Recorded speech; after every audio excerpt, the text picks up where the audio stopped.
여러분들은 저를 처음 볼지 모르겠지만 저는 여러분 같은 회사들 쭉 오랫동안 강의했고 저는 개인적으로 공회에서 한 지 원래 42년째입니다. 뭐 연식이 많이 됐죠, 그죠? 예. 여러분들 실무자 대상으로 법인세 강의한 지가 30년이 넘었어요. 여러분들 뭐를 요구하고 어떤 게 궁금한지를 잘 아는 사람이니까 기업에게 내용하고 법인세 맞춰서 강의하고 제가 필기를 많이 좀 해요. 부담스러우니까 여러분들 어떻게 하냐면 포스트잇을 나눠드렸는데 작은 포스트잇은 페이지 여기다 표시 용도입니다. 여러분들 강의 듣고 대부분 다 실무자들은 뭐 당연히 그렇지만 복습을 안 해요. 여러분들 복습할 생각도 없고 의지도 없고 그렇기 때문에 내가 강의 내용 중에서 중요하다는 부분들은 여기다 꼬다리 붙여가지고 책에다 붙여놓으세요. 아시겠죠? 그리고 내가 이야기 안 하더라도 여러분들 개인적인 판단에서 우리 회사 중요하다 싶으면 꼭 붙여놓으세요. 붙이더라도 그냥 붙이지 말고 끄트머리에다가 예를 들어서 만약에 이 부분이 그 업무용 승용차 붙이면 찾기가 쉽겠죠. 맞죠? 그렇게 하시고 그 다음 필기는 뭐 불편하지만 여기다 하셔가지고 좀 책에다 붙여놓으세요. 여러분들 책에는 적긴 적는데 여러분들 제가 경험사라고 여기다가 제가 중요한 습니다 딱 본인이 받아 적는데요. 나중에 보면 자기 글씨는 자기 못 알아봐요. 여러분 다 저는 악필이기 때문에 늘 컴퓨터에 6필로 써본 적이 없잖아요. 그러니까 책에다 적는 것은 특별한 경우는 자제하세요. 나중에 못 찾아봐요. 그러니까 여러분들 포스트잇 가져가지고 딱지 써가 붙여놓으면 눈에 띄니까 그래서 나눠드린 거니까. 자, 우리 교재 46페이지 한번 펴보세요. 그래도 뭐 첫 시간이니까 예, 법인세 개요죠. 페이지는 이제 위쪽에 있죠. 짝수가 왼쪽이고 홀수가 오른쪽이죠. 자, 법인세는 뭐 개요가 나와 있는데 법인세는 당연히 국가가 과세권자인 국세죠. 우리나라의 조세가 국세와 지방세로 구분하죠. 지방세는 이제 국세는 종류가 단일 종류, 지방세는 뭐죠? 종류가 많죠, 그죠? 과세권자가 지방자치단체잖아요. 그래서 어떻게 구분하죠? 우리는 똑같은 이름 재산세라 하더라도 누가 부여할 수도 있죠? 구청에서 부여할 수도 있고 시청에서 부여할 수 있죠. 여러분들 회사가 보유한 부동산이 서울에 있으면 종로구세가 되는 거고 평택에 있으면 평택시세가 되는 거예요. 그래서 우리가 구분할 때 그룹핑 어떻게 하면 지방세는 특별시세 또는 도세로 구분해요.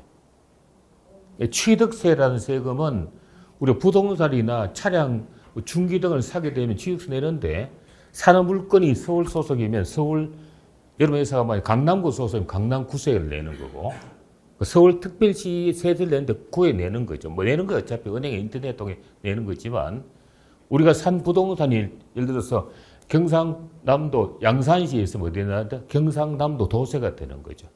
이해가시죠? 그래서 우리는 하나하나의 종류를 세목이라는데 세목을 우리 국세는 국세청이나 일관된 조직을 가지고 있지만 지방세는 과세권자에 따라서 특별시세 또는 도세 그리고 또 시군세로 나누는 거죠. 이해가시죠? 우리가 같은 부동산에 대한 보유 조세인 재산세라더라도 우리 회사 소유한 부동산이 서초구에 있으면 서초구세가 되고 우리 회사가 보유한 부동산이 예를 들어서 여수에 있으면 여수시세가 되는 거죠. 이해되시죠? 그렇게 구분이 됩니다.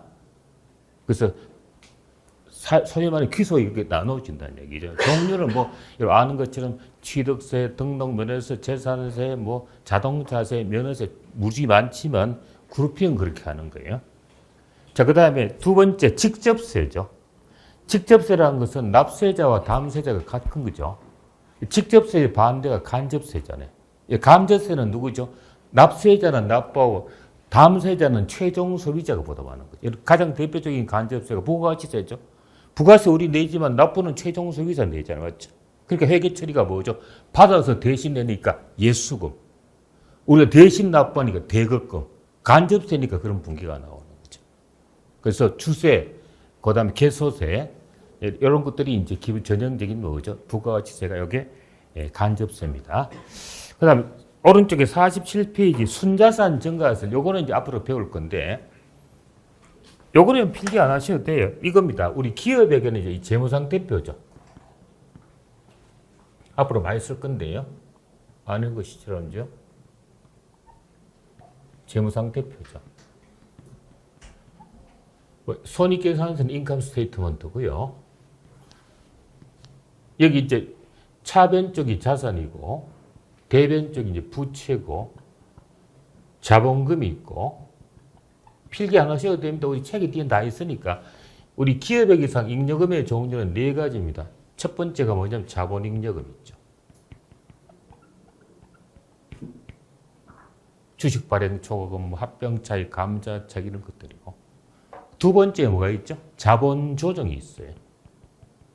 주식 할인 발행 차금, 자기 주식 같은 거. 세 번째 우리가 기업에게 많이 나오는 계정 과목이 뭐죠? 기타, 포괄, 손익, 누계익인데 글씨가 워낙 길죠. 그래서 보통 우리가 회계할 때 약자를 줄여서 기타, 아더, 그다음 포괄, 컴프레hensive 인컴에서 이제 보통 OCI로 많이 부르는 거죠.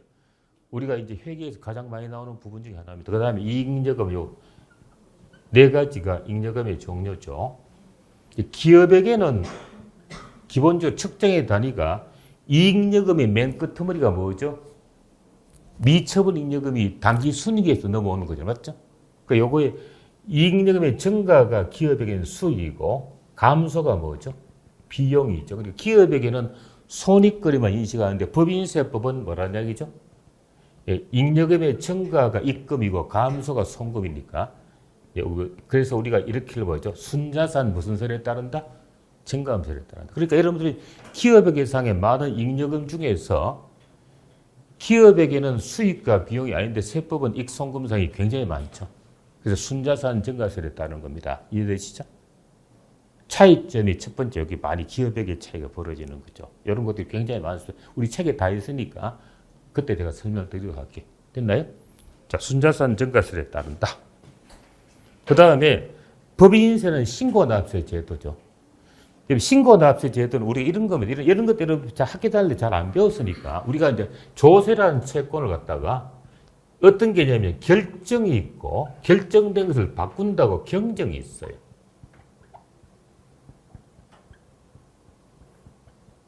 그러니까 무슨 이야기냐면 조세의 과세표준과 세액을 누가 결정하느냐에 따라 결정을 납세자가 결정하면 신고납세 제도고 정부가 결정하면 정부조사 결정 제도예요.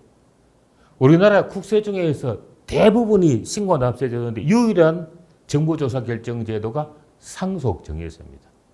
상속세와 정액세는 우리가 신고납부하더라도 확정된 게 아니고 반드시 정부의 조사 결정을 거쳐야 돼요.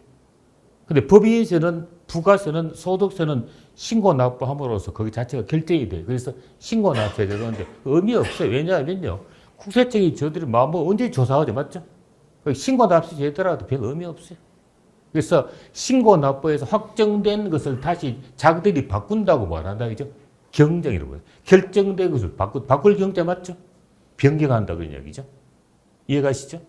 그러니까 그 신고납세 제도는 결정권자가 납세자고 경정은 원칙 누가 하는지 정부가 하는데 정부가 경정하기 전에 우리가 다시 뭐죠? 하는 절차가 정액 신고하는 것이 우리가 수정 신고고 감액 수정 신고가 경정 청구죠. 이해가시죠? 근데 이제 상속 정액세는 뭐예요? 결정도 자기들이 하고 경정도 누가 한다는 얘기죠. 과세권자인 국세청이 하는 겁니다. 그런 차이점입니다. 이해되시죠? 신고납세 제도다. 그래서 우리가 보통 우리 책에는 이 책에는 안 나오고 국세기본법에 나오는데 국세는 부가제척기간에 해서 부가를 하고 하더라도 그 기간을 제척하는 제척이 배제한다는 뜻이에요. 부가제척기간이 과세하고 싶어도 과세 못하는 게 일반적으로 몇 년이죠? 5년이.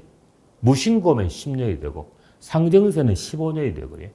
그래서 법인세는 신고납부하고 5년 지나면 일단은 부가제척기간이 지난다. 됐죠? 신고납세 제도의 보완적인 개념이죠. 우리 그래서 보통 여러분 알다시피 법인세 신고는 5년 지나면 일단은 더 이상 조사를 안 하니까 그런 나머지 부분에 대해서는 서류들을 뭐 파기한다든지 이렇게 하고 이렇게 하는 거죠. 자, 그다음 용어의 정의입니다. 뭐 그렇게 어려운 건 없죠. 내국법인 다 우리 내국법인이고 넘깁니다.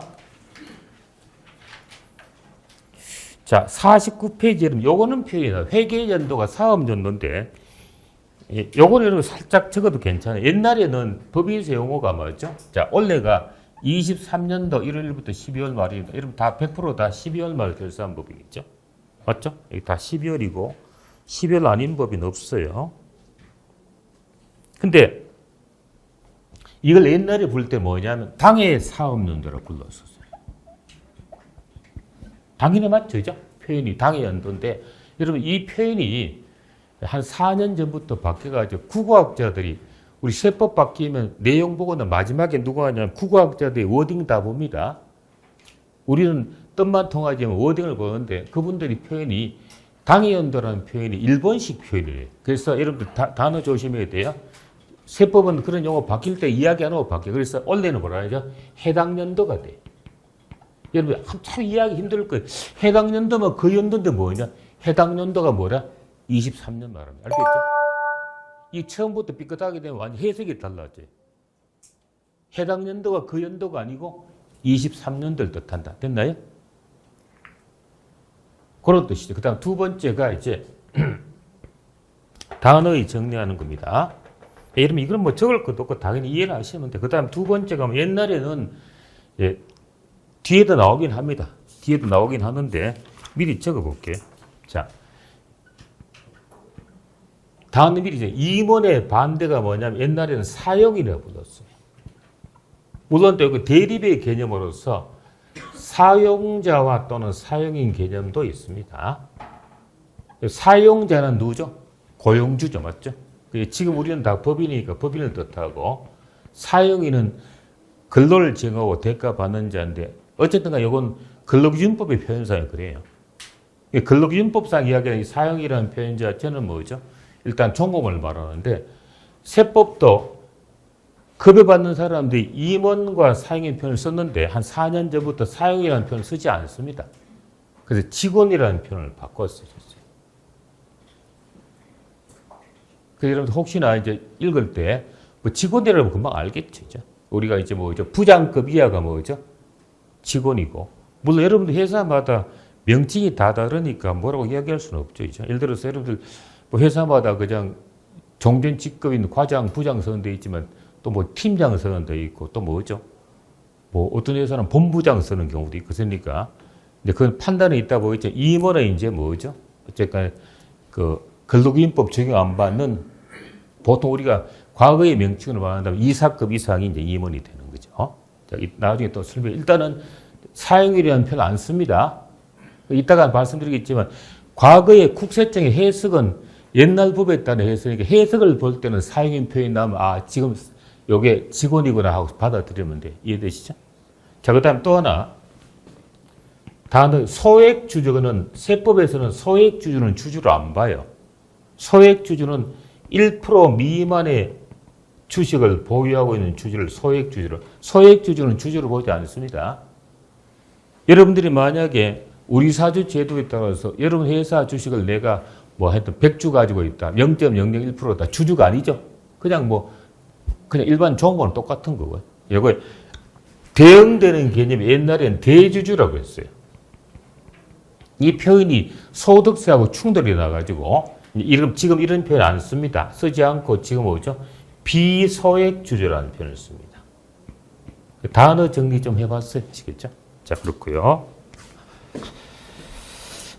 그 다음에 연결 제도는 그렇고, 자, 넘깁니다. 50페이지 보시면 특수관계인이 나오는데, 이건 지금 배우면 너무 혼란스러우니까 제가 여러분에게 내일 오후쯤에서 부당행위 할 때 설명하도록 할게요. 어차피 또 나오니까요. 자, 그 다음에 52쪽 봅니다. 합병법인, 피합병법인, 분할법인, 분할신설법인, 요거는 뭐 당연히 알아셔야 되기 때문에 요 설명을 제가 조금 드려보도록 할게요. 단어 정리합니다. 요즘 굉장히 많죠. 자, 우리가 이제 합병인, 영어로 말하면 뭐죠? Merge and Acquisition. M&A라고 들어보셨죠? M&A. Merge and Acquisition. 합병인데, 합병은 첫 번째가 뭐냐 하면, 신설합병이 종류가 알면 필기할 필요 없어요. 신설합병은 뭐냐면 예를 들어서 주식회사 만약에 A가 있고 주식회사 B가 있는데 얘가 둘 다 없어지고 새로운 회사 뭐가 되죠? 주식회사 X가 만들어졌다. 이게 이제 신설합병이라는 거죠. 이때 이제 없어지는 회사를 갖다가 A, B를 우리 부르기를 갖다가 피합병법이라고 그러죠. 요즘은 옛날과는 달리 합병이 잘 안 해도 분할 훨씬 더 많이 해요. 그 X를 뭐죠? 합병법인인데 더 구체적으로 말하면 합병으로 신설되어 있죠. 합병신설법이다. 보통 표현을 써요. 이때 이제 우리가 세무상 따진다면 합병법인은 피합병법인의 모든 권리 의무를 뭐 하는 거죠? 승계를 다 받는 거죠. 나중에 여러분들 내일 좀 배울지 모르겠는데 퇴직금 이야기할 때도 이 피합병법인에 근무하는 임직원이 합병법인에 가게 되면 합병법인의 퇴직금을 승계를 받아서 근속연수를 통산하는 거죠. 합산하는 거죠. 왜냐하면 합병이라는 것은 경영층의 의사결정이지 종업원들의 마음은 아니잖아요. 내가 내 마음과는 달리 합병 당하면 내가 중간에 퇴직금 받으면 손해보죠. 근속을 뚝뚝 달라면 손해보잖아요. 그래서 세법은 합병법인이 피합병 승계받아서 퇴직금에 대한 그 통산할 수, 그거 다 배웁니다. 굉장히 중요한 내용 중에 하나. 자, 두 번째가 흡수합병이 있어요. 흡수합병은 말 그대로 주식회사 만약에 H가 있는데 얘가 어디로 가는 거죠? 주식회사 뭐 Y라 하죠. 얘 일부에 되는 거죠. 흡수되는 거죠. 이때 역시 뭐죠? H를 역시 소멸합병법인이고 피합병법인이죠. 그러니까 여기가 이제 합병법인. 얘는 이제 합병법인 합병인데 흡수합병법인 되겠죠. 이해가죠? 별거 없어요. 자, 그 다음 더 중요한 것이 뭐죠? 분할이죠. 분할은 영어로 스필트오프라고 불러요. 합병의 반대죠. 여러분들 아마 회사 주변에 분할이 굉장히 많을 거예요. 분할은 요즘 훨씬 더 중요합니다. 구조조정이라든지 사업에 다각화를 위해서 많이 하죠. 첫 번째가 종류가 단순 분할이 있어요. 그냥 단순하게 쪼개진다는 이야기죠. 그래서 이거 만약에 주식회사 예를 들어서 갑이 있는데 이 갑의 사업부가 A 사업부하고 B 사업부가 있다 칩니다. 여러분 원래도 벌어졌을지도 몰라요. 경영체 입장에서 B 사업부를 따로 뜯어내서 뭐 하고 싶다. 별도 독립법인 만들고 싶다. 옛날에는 회사를 신설해도 그럴 필요 없죠. 얘만 딱 떨어져나가서 뭐죠? 주식회사 B를 만드는 거죠. 그게 단순히 떨어진다고 단순 분할을 불러요. 이때 이제 주식회사 갑을 우리가 뭐라 하냐면 합병의 경우는 합병을 당한 회사가 피합병이라고 그러잖아요. 그러니까 여기도 제 개인적인 생각은 피분할법인이라면 훨씬 더 개념이 좋은데 우리나라 상법에서는 분할법인은 피분할이라는 말 안 쓰고 그냥 뭐죠?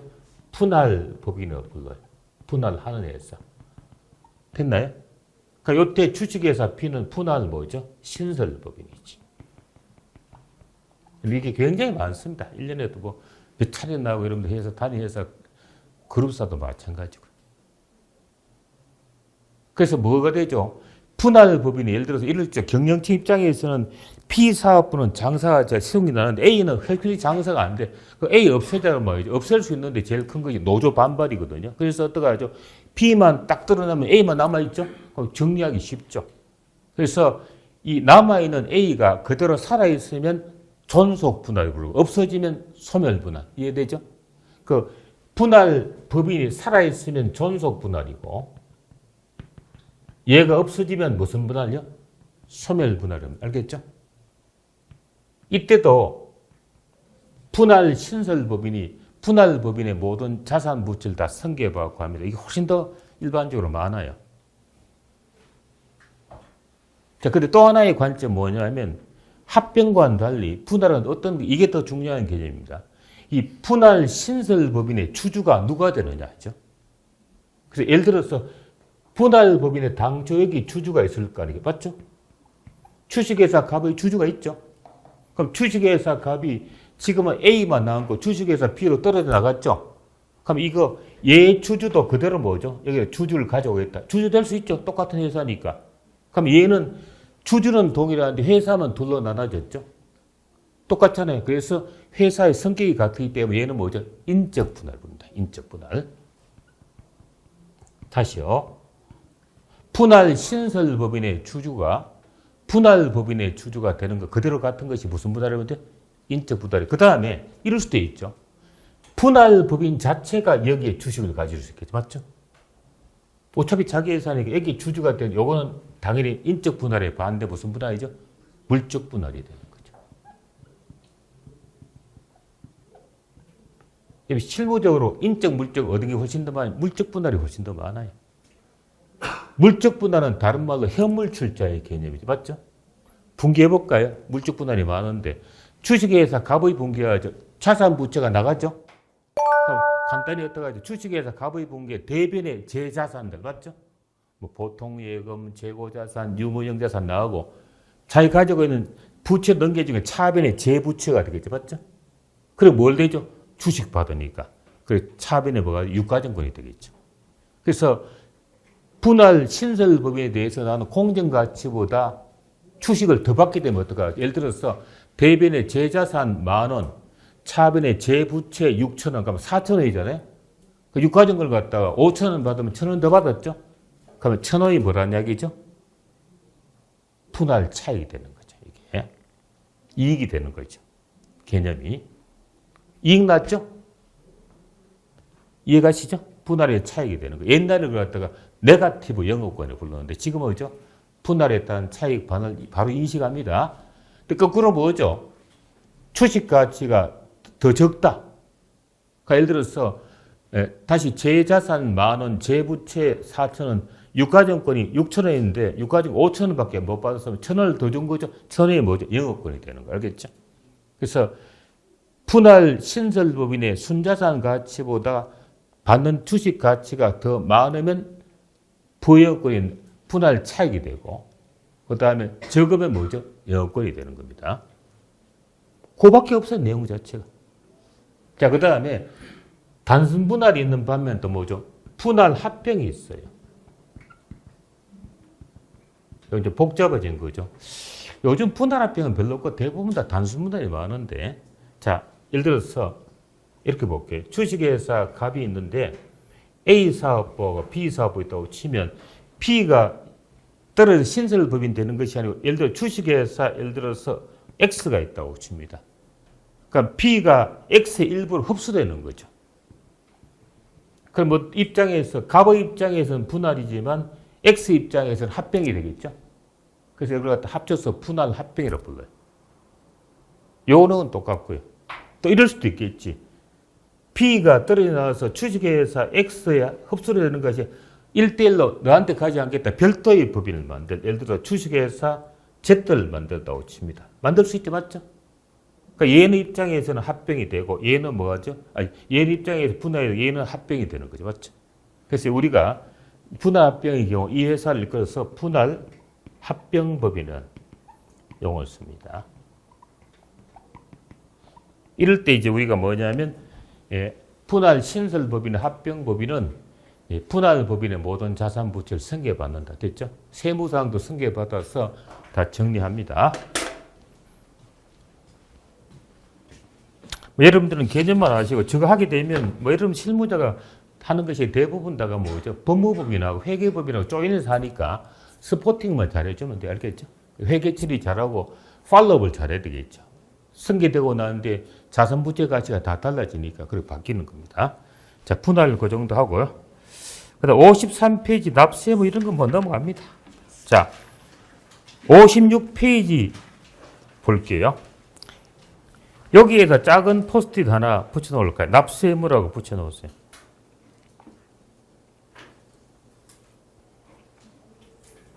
자, 법인세 유형이 총 4가지가 있네요. 여러분들은 당연히 내국법인이고 영리법인인데 법인세 종류가 첫 번째 우리 강의의 대부분을 차지할 걸 각 사업들의 소득에 대한 법인세 맞죠? 국내외 소득 전부 과세하는 거죠. 56페이지죠. 그래서 뭐 여러분들은 우리나라에서 발생한 소득뿐만 아니라 외국에서 발생한 소득도 다 합산 과세를 하는데, 그러니까 뭐가 되죠? 외국에서 발생한 소득에 대해서 우리나라 법인세 내지만 그 나라 법인세 또 납부도 했겠죠. 그래서 국외 소득에 대해서 이중과세 적용되가는 뭐죠? 외국 납부세 공제도가 생기는 겁니다. 당연히. 원래는 이 외국 납부세 공제도 많이 바뀌었어요. 배울 건데 세액 공제보다도 입금의 불사리반 제도가 더 도입되어 있습니다. 바뀌었어요. 23년도에 그게 주로 많이 바뀌었어요. 그러니까 쉽게 말하면 내국법인은 좀 고상한 말로 월드와이드 인컴 텍스, 전 세계적 합산 과세죠. 그 외국법인은 우리나라 소득만 과세. 여러분들은 외국법인 아니니까 내국법인이니까. 두 번째가 토지 등 양도소득 법인세. 이건 마지막 날 여러분들 그 세 번째 날 오후에 볼 건데 듣기만 하세요. 그냥 어떤 거냐면 우리가 법인세는 세율이 곧이어 말씀드리겠지만 세율이 최고 세율이 24%밖에 안 돼요. 근데 개인이 양도소득 아파트를 파면 최고 세율이 45%까지 가는데 그 법인이 부동산 판 것보다 개인이 세금 훨씬 더 내죠. 그래서 이제 둘의 세금을 갖다 뭐 납세자 입장에서는 이상하지 하여튼 세금을 형평성을 맞추기 위해서 법인이 파는 부동산 중에서 다가 아니고 대상이 된 부동산이 주택과 적지 마세요. 나중에 배우니까. 비사업용 토지라고 있어요.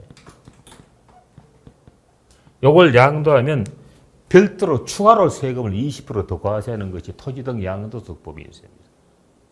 여러분 왜 지금 중요한 이야기 아니냐면 여러분 법인이 주택 가진 법인 별로 없잖아, 맞죠?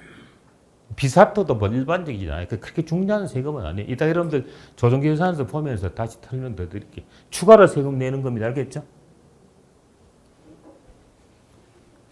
근데 제일 여기에서 문제가 될 것은 마지막으로 설명되어 있지만 오피스텔 같은 문제. 오피스텔은 주거 용도로 사용하면 주택으로 봐요. 근데 주거 용도인지 아닌지 요즘은 주거용 오피스텔 많잖아요. 예를 들면 회사에서 뭐죠? 서울은 아니고 지방에 뭐 공장이나 영업소 있으면 지방에 공장이나 영업소에 파견하는 뭐죠? 어떤 소장 정상 상무이사 되는 사람한테 사택 정하는데 회사에서 뭐 원룸 같은 거 제공할 수 있지만 오피스텔 정할 수 있죠.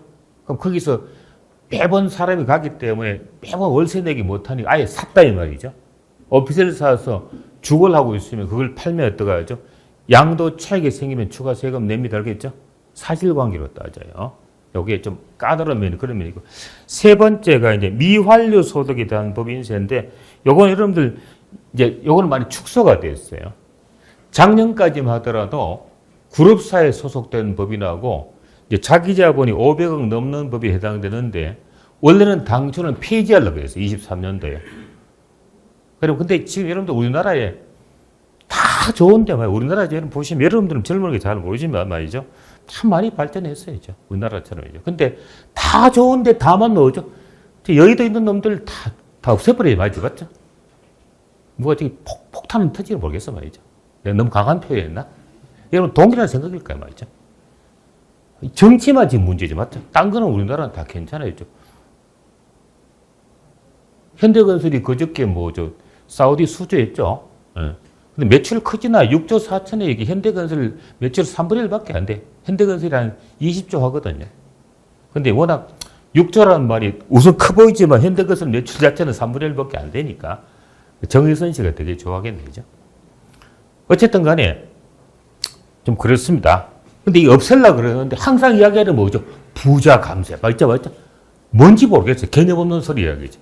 그래서 뭐죠? 못 없애고 그룹사에 속한 회사만 올 때부터 과세합니다. 알겠죠? 근데 여러분들은 이제 그룹사의 표는 나중에 배울 건데 이제 기업 집단은 종류가 두 가지입니다. 제가 간혹 가다가 뭐 농담하더라 기타만 듣지 마세요. 그냥 생각을 이야기할 뿐이죠. 뭐. 기업 집단은 종류가 뭐냐면 상호, 출자, 제한 기업 집단이 있고요. 두 번째가 공시 대상 기업 집단이 있어요. 이거는 이제 공정거래위원회에서 매년 한 4월달, 5월달 중에 발표하는데 뭐죠? 당연히 뭐죠? 전년도 신고한 내용 가지고 보고 판단합니다. 근데 상호 출자 제한 기업 집단은 옛날에는 그룹의 모회사하고 계열사 다 합쳐서 자산이 10조 넘는 회사가 상호 출자인데 요즘 워낙 경제규모가 크다 보니 10조가 별 숫자가 아니거든요. 요즘 어떻게 바뀌었냐면 22년도부터 우리나라 국민총생산 GDP의 0.5% 넘으면 상호 출자에 속하도록 바뀌었어요. 이런 걱정할 필요 없어요. 가만히 있으면 공정을 위해서 너네 상호 출자 안 내면 날라와요. 우리는 계열사지만 모회사 크면 상호 출자에 속하면 해당됩니다. 알겠죠? 여기 상호 출자 여기만 내. 요거만 뭐죠? 이제 여기에 속하는 법인만 미완료 소득 세금 내요. 미완료 소득이 뭐냐? 한마디로 이런 거예요. 우리 회사가 이익이 발생하는데 단어도 안 되죠. 미환류가 영어로 뭐죠? Non-circulation income이거든요. 벌금금을 지고 있고 외부에 투자 안 하니까 너 왜 가지고 있어 하고 시비 거는 거예요. 맞죠? 거기다 추가로 20% 세금 때리는 제도예요. 상당히 위헌성이 높은 세금이에요. 뭐 투자 안 했다고 시비 거는 세금인데 그게 이제 옛날에는 자기 자본 500억 넘는 해당이 되는데 지금 거의 없어지고 그 대신에 상호 출자 제한 기업 집단 속하는 법인만 과세합니다. 내가 이 부분은 마지막 날 설명드릴게요. 그 다음 공시대상 기업들은 참고로 해서 얘는 합치는데 자산 규모가 5조 넘으면 공시대상이 웬만한 기업들은 공시대상 다 들어가요. 공시하는데 좀 제한받는다 이 말이 알겠죠? 근데 이거에 대해서는 특별한 그런 건데 다만 중소기업 판정할 때 이제 공시대상이나 상호출자는 제외되는 그런 거 있을 뿐이에요. 일단은 요거 이제 그룹사의 종류 여기 있습니다. 알겠죠? 자, 여기만 미완료 소득 세금 냅니다. 그럼 마지막에 청산소득에 대한 법인세는 회사가 없어져야 되는 거 여러분들 뭐 그럴 일 없죠. 그래서 우리 지금 강의의 주 내용이 뭐라냐, 겠죠? 각 사람들 소득 법인세가 우리 강의의 한 90% 차지하고 토지 등 양도소득은 살짝만 이야기할 거고 미완료 소득 조금 설명하고 그렇게 할 겁니다. 아시겠죠? 그렇게 진행이 된다고 생각하시면 되고요. 자, 넘어갑니다. 쭉쭉쭉쭉. 자, 중간에 뭐 이론적인 게 다 넘어가요. 사업연도 다 필요 없어요. 이론들. 쭉 넘어가서 어디로 가시냐면 80페이지로 갑니다.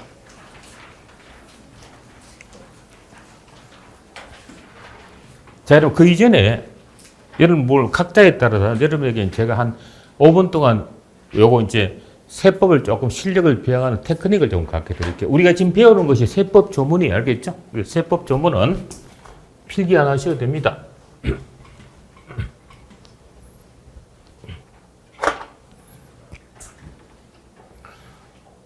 세법 조문에 이제 법률이 있고요.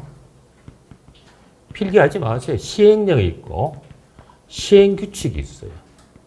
당연히 아는 거지만 어느 법률이 마찬가지. 법률은 당에서 국회에서 제정을 하는 거죠. 시행령은 법률에서 위임받은 사항을 제정합니다. 누가 제정하냐? 대통령이 제정해요. 그래서 시행령을 다른 말로 대통령이 명령했다. 대통령령, 요거 한자 저게 대통령령이라고 불러요. 오늘부터 적용되는 법률이 있죠? 민법. 나이가 갑자기 2살 젊어졌죠. 맞죠?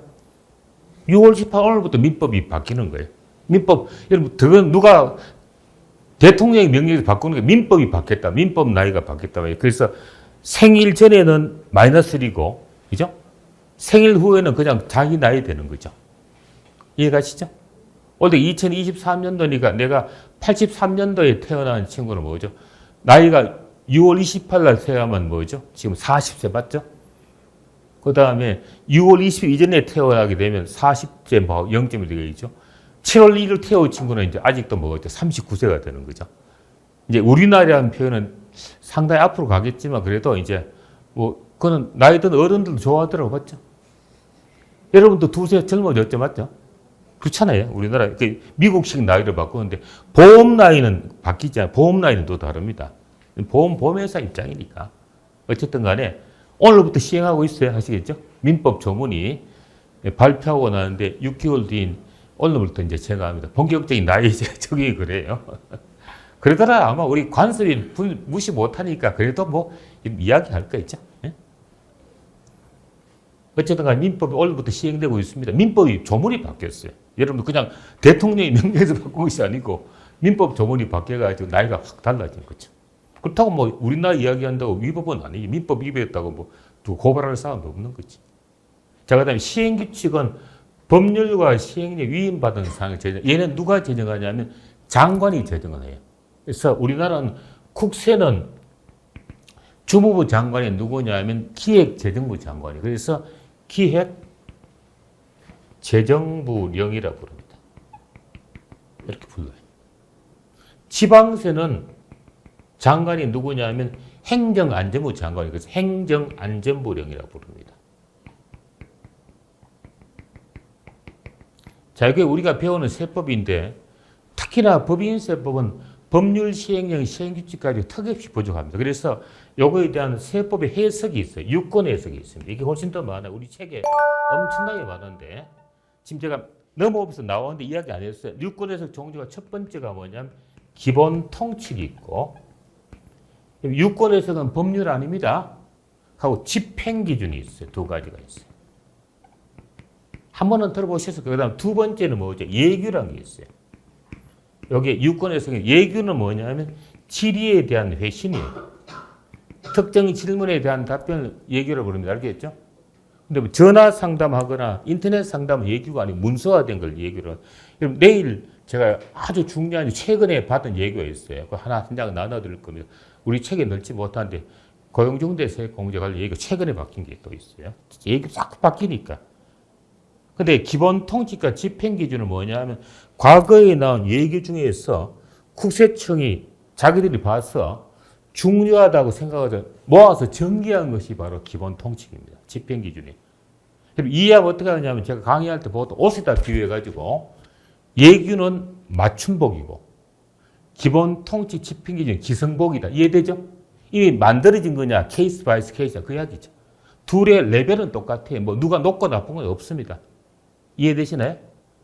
그래서 요거는 우리가 책에는 대부분 이게 말이죠. 자, 그러면 여러분 저랑 같이 예규와 집행기준 하는 거 찾아볼 테니까 자, 스마트폰 꺼내보세요. 저도 가지고 올게요.